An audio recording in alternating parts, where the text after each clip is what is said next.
days, bukas kayo na. Ganyan ang inumpar tayo ng Diyos sa mga damo at bulaklak. Pero, ang mananampalataya sa Diyos, mananatili magpakailanman, sapagkat pag alis mo sa daigdig na ito, doon sa langit, diretso ka doon, naghihintay sa'yo.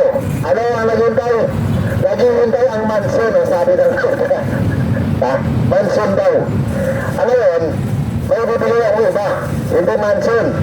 Example, yun ay example.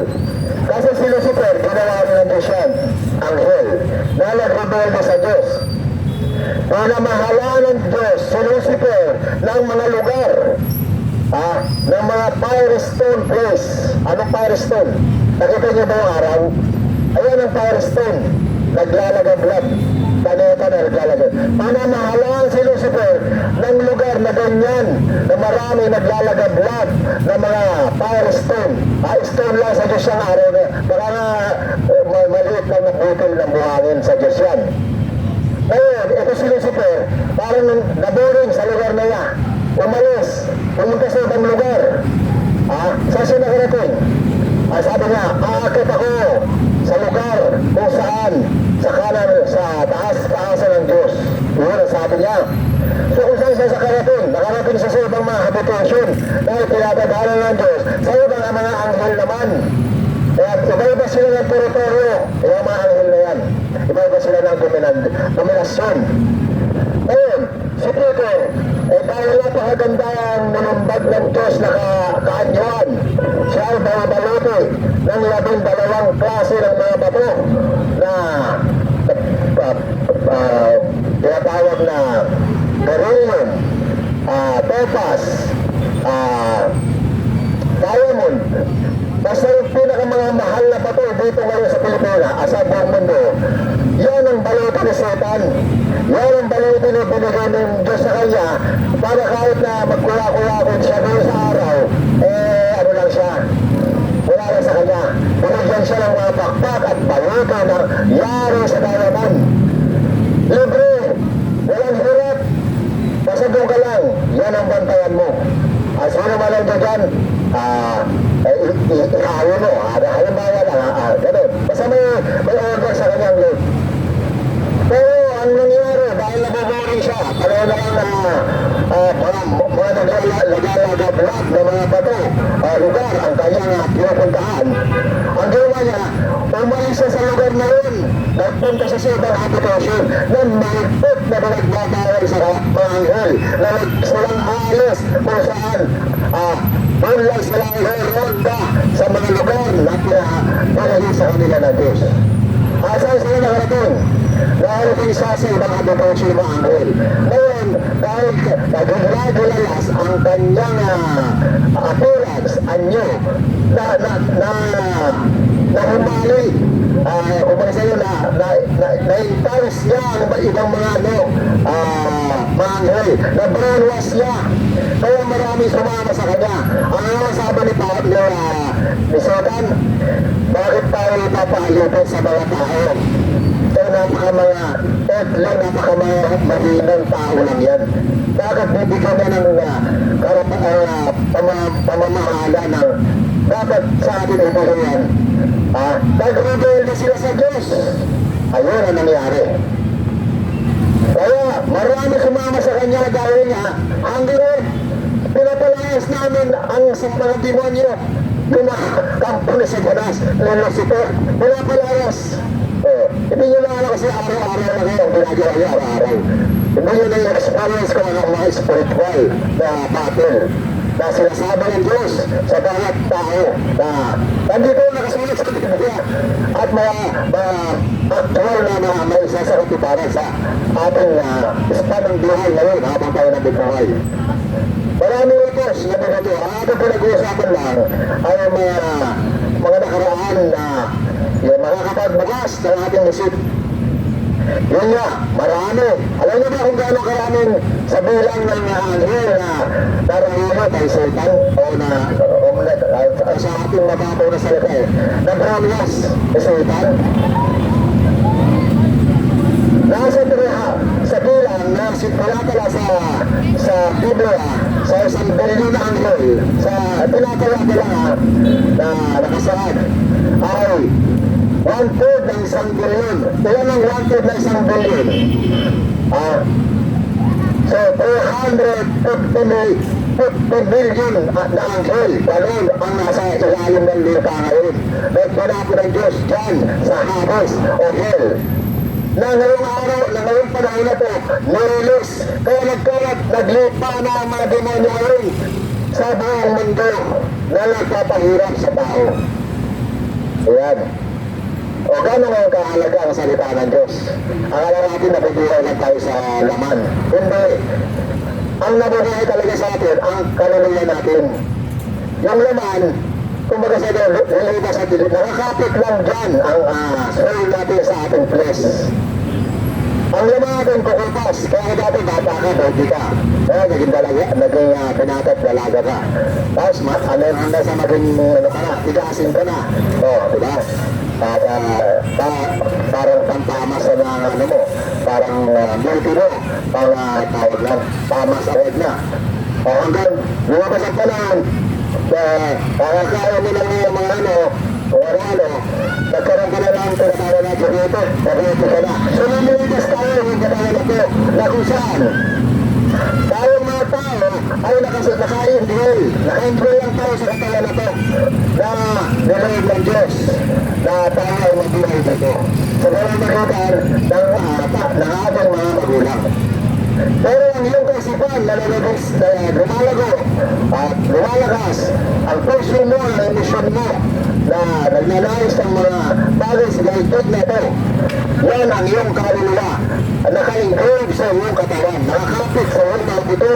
Yan ang kaluluwa natin. Kaya sa isang igla, pag nahulog ka, pag nakalong ang tinatawag na yung ano na nervous system mo, halimbawa, nahulog ka, nabago ka, biglang kakalas ang kaluluwa mo sa timba ng pag-abagok mo. Makikita mo, nahiga yung katawan mo, buhay ka yung katawan mo nakahiwalay. So ganun po ang tao. Maraming testimony yan sa mga nagkaroon ng nagkasakit at pinabalik ng loob para sa buhay ng marami. So ngayon niya sa YouTube, yung NDE, yung bumabalik kasi hindi nila bigyan. Mababalik na tao, pero hindi nila bigyan ng panahon ang salita ng Diyos at ang pangalang Kristo. Kasi kayo dito sa tinatawag na Pilipinas, 80%, nasa 70% ang mga tinatawag na Christian. Pero sa Christian na ito, napakaraming faction. So, kaya sa Christian na yan, iilang Christian na dyan ang talagang nakakaintindi ng salita ng Diyos. Kaya ako nagkakaroon ako ng kabigatan, tuturo. Bakit? Kasi nga may reward ang Diyos. Kaya ako, ano pa ako, hindi na ako interesado yung mag-alam buhay mag-alam. Kasi, dati na akong matagal na ako nag-apo. Alam mo sa Pilipinas, isa akong seaman eh. Electrical engineer ako ng barko ha. Ginagawa ko to, hindi sa, Dati rin ako nagpasada dito, matagal. Bago ako napunta sa abroad. Nakapunta rin ako sa US. Sa madaling sabi, meron naman akong pinapanggilig. Panahon para gawin ko na ang pinaatang ng Diyos. Maging magkaroon ng reward.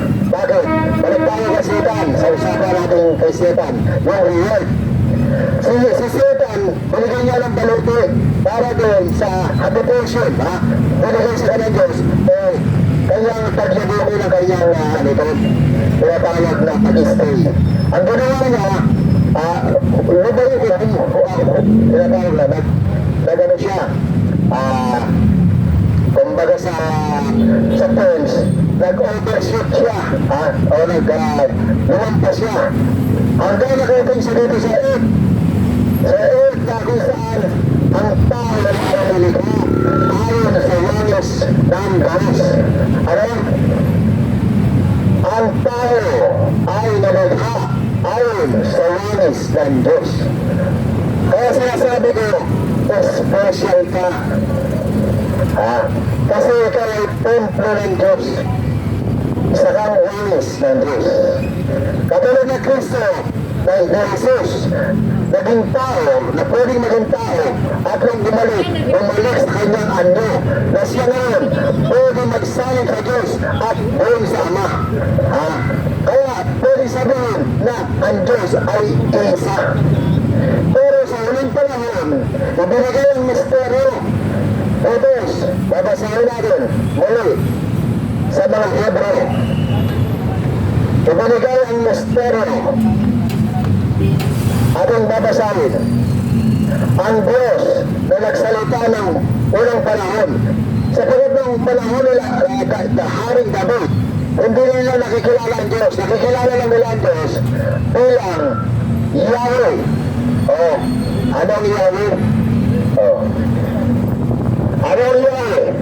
Ayun nga ang tawag nila sa Diyos. Y, H, W, H. Wala yung A o A sa Tagalog. Basta H ang nandun. Kaya Yaha. Sa madali sa basa dyan, sa English kasi binabasa sila sa English. Yahweh. Kasi ang A sa Tagalog, A sa English ang pronouns. So kung binabasa lang ng mga Amerikano, Yahweh. Pero kung tatagalogin mo ang pangalan ng Diyos na sinusulat sa Israel, nakasulat sa aklat sa mga limbag ng unang panahon. Kung ating babasahin sa Pilipinas, mababasa natin ito na Yahweh. Kung bibilisan mo, Yahweh. So doon sa mga Bisaya, ang tawag ninyo sa demonyo, Yahweh, tigilan nyo na. Kasi yan ang pangalan ng Diyos. Gusto niya Yahweh. Ang pangalan Yahweh o Yahweh ay pangalan ng Diyos sa Old Testament. Kaya buksan ninyo ang isip ninyo. Kayong mga taga-Mindanao, Cebu, Bisaya, pag-aralan ninyo. Yung tinatawag na YHWH o Yahweh o sa English Yahweh. Kasi nagkakamali kayo ng pag-unawa. Sa halip na pangalan ng Diyos ang tinatawag nila, ginagawa nilang pangalan ng demonyo. Gusto niya, kinakars niya ang pangalan ng Diyos na Israel. Kaya, ito lang yung babala sa inyo. Sabi ko na rin na paalala na nagkakasala kayo na hindi nyo naiintindihan. Kaya yan ang binibigay ko sa oras na ito na ang Yahweh o Yahweh sa Ingles ay pangalan na nakasulat sa Old Testament. At nang dumating ang Kristo, Jesus ang ibinigay sa ilalim ng lupa upang sino man manampalataya ay maligtas. Yun naman ang sabi pagdating ng New Testament. Ngayon, sabi, yung ba nagtatalo-talo, isa lang ang Diyos? Ay hindi, may tatlong bahagi ng Diyos. Kaya babasahin natin, bakit itong unang panahon sa New Testament, pinirugil na alam meron ang Diyos. Kasi nung una, Yahweh na lang tayo. Sabi, the God of Israel is only one God. So wala problema. Kasi sa panahon na yun, hindi pa sila nire-reveal. At may talagang may authority sila na. Talagang isa sila. At pero, may authority sila maghiwalay. Hindi katulad natin, binigyan tayo ng tinatawag na espiritu, kaluluwa at katawan. Sa isang description, ayan, kung ano ka rin. Pero ikaw ay nababahagi sa tatlo. Ang isip mo, ang puso mo, at ang iyong laman, ay yung body mo. Yan, magkakaiba yan. Kasi minsan, bibigyan ako ng example, sinasabi ng isip, katulad din sa mga kabataan na ano pa, may mga awit, halimbawa, ewan ko ba kung bakit type kita. Yung isip na sasabi, type ka lang. Pero yung puso niya, type niya. So doon nakita, may dalawang bahagi ka. Iba yung isip mo, iba yung puso mo, hindi puso, yung kaluluwa mo. Yung puso mo na binababa, yan lang ang binababa sa dugo. Naapektado lang ng kaluluwa, yung emosyon. Ang emosyon ay isang bahagi, mga bahagi ng kaluluwa. Yung emosyon. Kung parang naisip. So, pag umibala yung katawan natin, may dalawang bahaging may maghihiwalay. Yung kaluluwa tinatawag na kaluluwa, yung emosyonan, at saka yung isip ko. So, may dalawang algo sa kaluluwa natin. Ngayon ang kaluluwa natin, naka-engrave sa ating katawan. Kaya pag ang ating katawan ay nasasaktan, ang kaluluwa mo mararamdaman yun. So, ganun yun. Ano pala, ipinagay ng Diyos ang mga misteryo na tinatawag. Kung paano natin mauunawaan ang Diyos, ito, ang Diyos na nagsalita ng unang panahon sa ating mga magulang. Sino nagsasalita ito? Si Apostol Pablo, sinulatan niya ang mga Hebrew, yung mga sinulita. Magulang sa iba't ibang panahon, at sa iba't ibang paraan sa pamamagitan ng mga propeta. Mga Hebreo Kapitulo 1-2 ay nagsalita sa atin sa mga huling araw na ito sa pamamagitan ng kanyang anak na siyang itinalaga na tagapagmana ng lahat ng mga bagay na sa pamamagitan naman niya ginawa ang sanglibutan.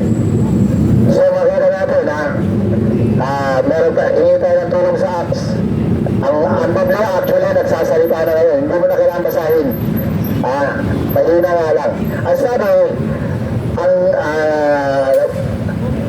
ang Diyos daw ay nagsalita sa huling araw sa pamamagitan ng kanyang anak. Yun. Una propeta, itong huling araw nang dumating si Jesus Christ, sa pamamagitan ng kanyang anak, yung si Jesus Christ nga. Na siyang itinalagaan ang tagapagmana ng lahat ng mga bagay na sa pamamagitan naman niya ginawa ang sanglibutan. So wala pa si Jesus Christ dito, sa panahon pa ng una, wala pang tao, si Adam. Si Jesus Christ, Diyos na, pati pa. Dati na siya existed. Wala siyang pangalan. Hindi siya kilala. Kaya ito, anong panahon, sa pamamagitan ng mga propeta, kung babasahin natin ang mga kasulatan, halimbawa katulad ng mga awit, mga kalikahan, mga sinulat na mga nila Daniel. Marami sa Old Testament, sinusulat na ang Kristo darating. Ang naghihintay siya, Kristo, hindi naman tayo yung mga Pilipino.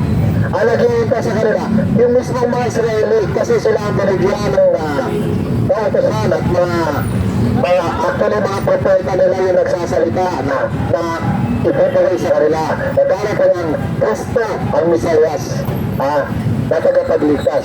Eh, nangyari, itong mga leader nila, mga bugok, mga pariseo, hindi nila aalaman at pag-uunawa, yung darating na sa kasulatan, hindi nila nakikita.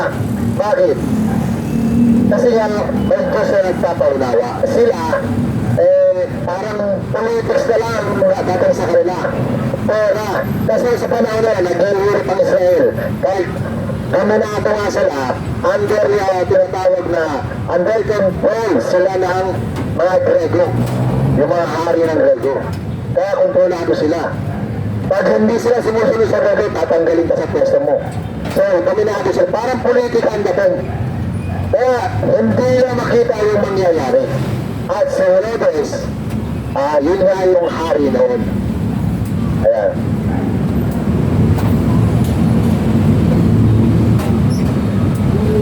Mga Hebreo Kapitulo 1-3 Panibhasay siyang sinag ng kanyang kaluwalhatian, at tunay na larawan ng kanyang pagka-Diyos, at umaalalay ng lahat ng mga bagay sa pamamagitan ng salita ng kanyang kapangyarihan, ng kanyang magawa na ang paglilinis ng mga kasalanan, ay humuklok sa kanan ng karangalan sa kaitaasan. So, nasaan daw si Jesus Christ? Nasa kanan, sabi dito. Pwede rin sa kaliwa. Diba? Pwede rin sa taas o sa baba. Kasi na-vision siya kung nasan siya. Ito sinasabi na si Jesus Christ ay lumaplok sa kanang karangalan na ang kataas-taasan ng Diyos. So, si Jesus Christ, bago maging punta dito, Diyos din. Kasi, gagawin nga yung tinatawag na mga kasulatan na nakasulat sa Kanya. Upang, anong dahilan? Para iligtas ang tao. Yan. Para bigyan tayo ng part sa Kanyang kaharian. Para bigyan tayo ng part sa heaven, sa realm. Yan. Temporary lang tayo. Sabi ko nga lagi, pasahero lang tayo. Tayo mga motorista. Dahil rin ako nag-jeep. Pasahero lang tayo sa mundong ito dahil tumatakbo tayo ng napakabilis at paikot pa. 3 ikot. Ay, isang paganyan, isang takbo at saka yung pabalagbag na ikot. 3 ang ikot natin. Kaya kung maglindol, hindi ka taka-taka. Dahil umiikot tayo ng mabilis. Ng ganyan beses. Ng paganyan at saka paganyan. At tumatakbo tayo, hinahabol natin ang araw. Habang mag-ikot. Kaya kung talagang hindi tayo ingatan ng Diyos, abay, ubusin na ang lahi natin. Pero, dahil sa kagandahan raw, hinirintay ng Diyos ang bawat isa na magdalong balik. Sapagat ang parusa ay handa na. Handa na ang parusa, tapos na. Ang nang-existing ngayon, ito, yung pangako, pinapangaral, na isa pamulay natin, na mamuhay tayo, ang sinasabi ng may kabanalan. Yan. Ano ba ang pangako ng Panginoon? Bukod sa doon, bibigyan ka ng reward. Yung reward dun sa dun sa mga naglilingkod sa Panginoon. Hindi naman lahat tinatawag. Tinatawag din yung iba para magbanal. Ano yung sabihin? Susunod ka sa Panginoon. So sa pagsunod ka sa Panginoon, ay hindi mo na papansin na nakakagawa ka ng mabuti, nagkakaroon ka ng reward. Ano ba yung pwede natin maisip na reward sa heaven? Sa heaven, meron din mga dagat na doon, may mga puno. So, pag binigyan ka ng reward na, halimbawa, magkaroon ka ng isang parang kaliskis. Lalagay ka ng madalis na parang isda. Makikipagkabilang ka sa mga isda din sa langit. Na meron din pala water, at tinatawag na river of water. Meron din ocean. Na ikaw, na tayo, na magkakaroon ng reward, na pwede mong isuot, pwede mong tanggalin, o pwede mong kasama sa Godfrey ng Lord. Magkakaroon ka ng reward na parang isda na lumalawin na mabilis. Kasi lahat ng creation ng Lord, iniipon niya sa heaven. Hindi na nalala. Tayo ang napakabigat na responsibility, ang tao. Actually, hindi maging tao. Ang gusto ko sana maging bato. Bakit bato? Kasi ang bato, walang responsibility. Hindi ka na, wala kang buhay, wala kang kabilang buhay. Wala, bato ka eh. Ano rin yan, partner nila lang. Pero tayo mga tao ang may tinatawag na mabigat na responsibility. Kasi nga, one is tayo ng Diyos.